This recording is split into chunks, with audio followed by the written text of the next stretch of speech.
दोस्तों, आज की कहानी मुंशी प्रेमचंद की दो बैलों की कथा है। एक बार एक गांव में झूरी नाम का एक किसान रहता था। उसके दो बैल थे, हीरा और मोती। दोनों ही बैल हट्टे-कट्टे व बलशाली थे। झूरी को उन दोनों से बहुत लगाव था। दोनों बैल भी झूरी को बहुत पसंद करते थे। हीरा और मोती का आपस में इतना लगाव था कि यदि कभी एक खाना न खाए तो दूसरा भी घास को मुंह तक नहीं लगाता था।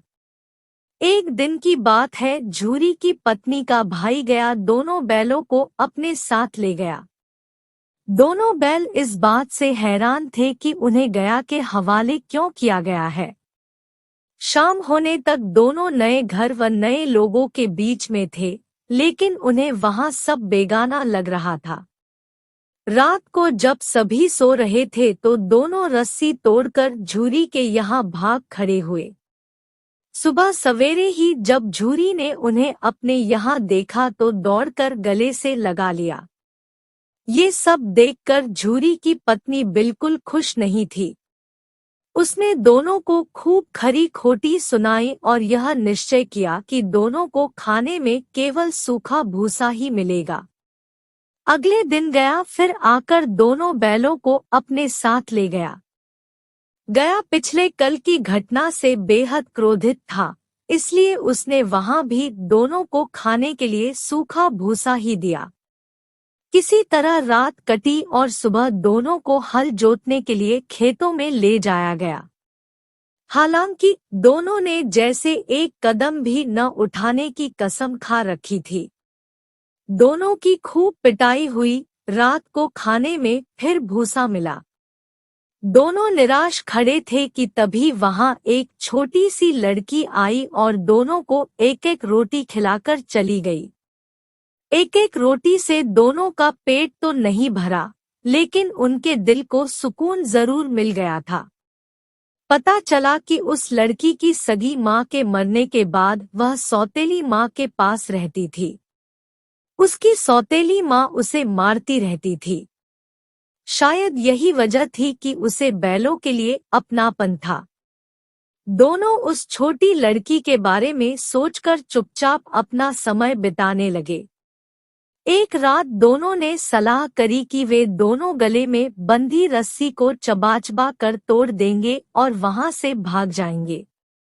उसी रात जब वे रस्सी को तोड़ने की कोशिश कर रहे थे तो वही छोटी लड़की वहां आई और उसने दोनों को रस्सी से आजाद कर दिया। दोनों ने छोटी लड़की से विदा ली और दौड़ने लगे। इतने में गया को इसकी खबर लगी और वह अपने आदमियों के साथ उन दोनों के पीछे दौड़ पड़ा।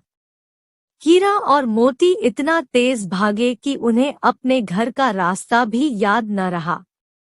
वे रास्ता भटक गए थे।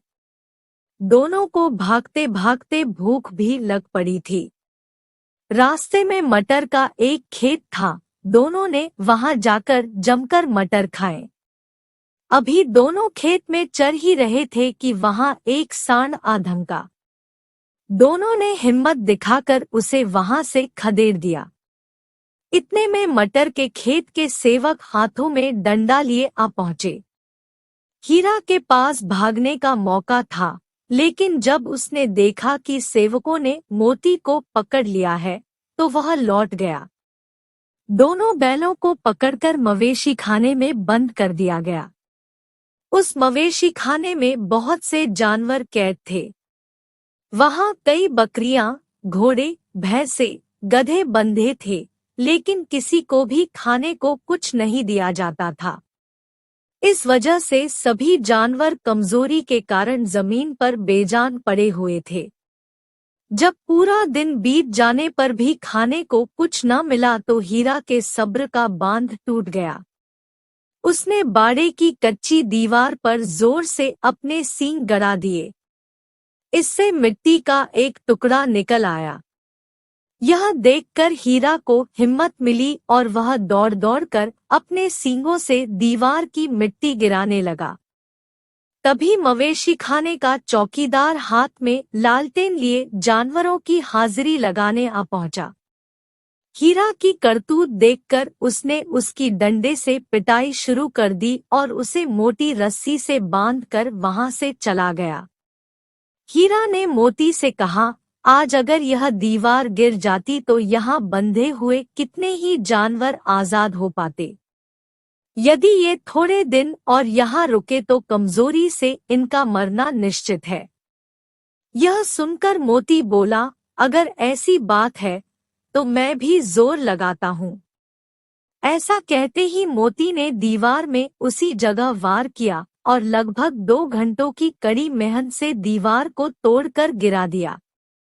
दीवार के गिरते ही घोड़े, भैंसे, बकरियां सब जल्दी से भाग गई, लेकिन गधे वहीं खड़े रहे।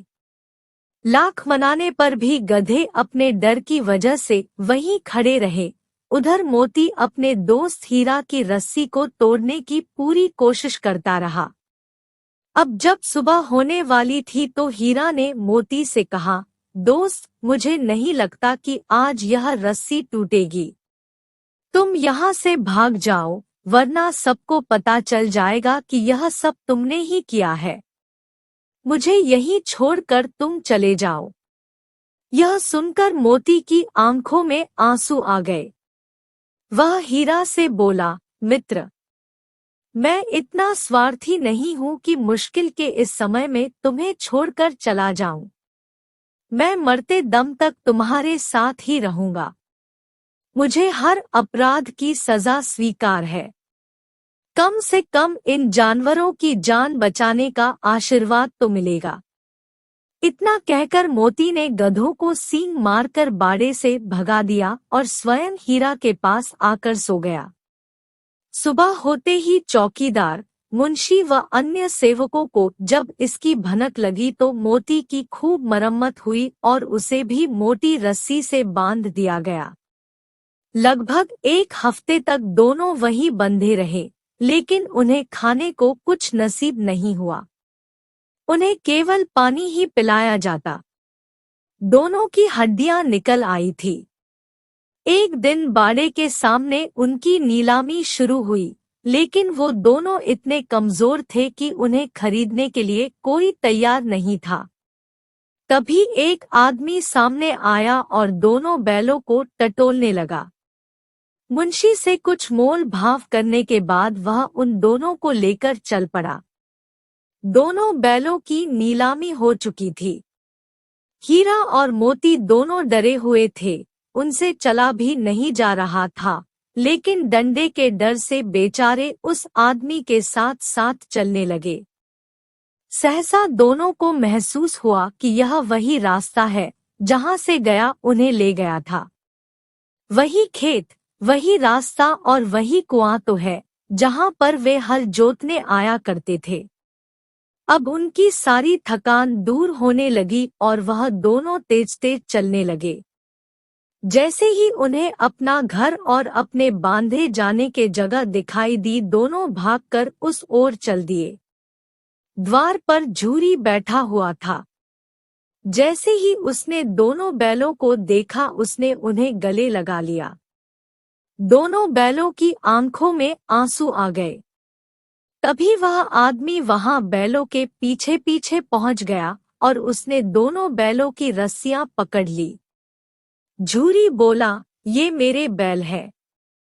आदमी ने कहा, मैंने इन्हें मवेशी खाने की नीलामी से खरीदा है।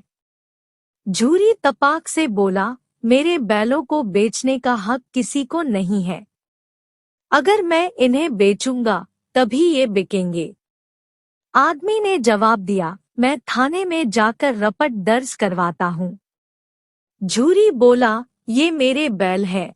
इसका सबसे बड़ा सबूत यह है कि यह मेरे द्वार में खड़े हैं। फिर उस आदमी ने आव देखा न ताव और बैलों को अपनी ओर खींचने लगा। तब दोनों बैलों ने भी उसे अपने सींगों से खदेड़ दिया और गांव से दूर भगा दिया।